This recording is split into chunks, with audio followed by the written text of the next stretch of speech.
என்ன தெய்வத்தை வழிபாடு செய்ய வேண்டும்? மகாலட்சுமி வழிபாடு மிகச்சரியான ராஜயோகத்தை கொடுக்கும். அதோட சேர்ந்து உங்களுக்கு மட்டும் ஒரு சீக்ரெட் சொல்லி தரேன். இந்த மாதம் ராசிநாதன் வேற மேஷத்திலேயே உட்கார்ந்துருக்காரு. தாண்டி அதுக்கப்புறம் 19ஆம் தேதி வரை அவரோட வீட்டுக்கு போய் அருள் பாவனை செய்ய போறார். அதனால இந்த தடவை உப்பு தீபம் ஏத்துங்க. ஏப்ரல் மாதம் பங்குனி உத்திரத்தோட ஆரம்பிக்குது. அதனால உப்பு தீபம் ஏத்துங்க. முடிஞ்சா ஒரு பெரிய பாத்திரத்துல உப்பு போட்டு அதன் மேல ஒரு அகல் விளக்குல கிராம்பு போட்டுக்கோங்க. ஒரு 5 கிராம்பு. அது மேல இன்னொரு விளக்கு வச்சு அதன் மேல எண்ணெய் ஊற்றி விளக்கேற்றி பாருங்க.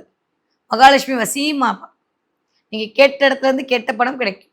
உங்கள் உழைப்புக்கான ஊதியம் கரெக்டா கிடைக்கும். பண ரீதியாக நீங்க கஷ்டப்படுறீங்கன்னா இந்த தடவை அதுல இருந்து வெளில வருவீங்க. யாராவது வந்து நம்ம இடத்த பிடிச்சிப்பாங்களோன்னு பயந்த அமைப்பெல்லாம் மாறி நல்லவே எல்லாம் உங்களை தேடி வரும்.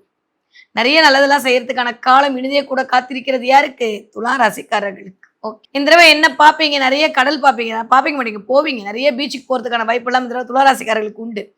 நிறைய பீச்சுக்கு போறது, நிறைய படகு போட்டு பார்க்கறது. பார்த்தீங்கன்னா என்கிட்ட கமெண்ட்ல சொல்லுங்க.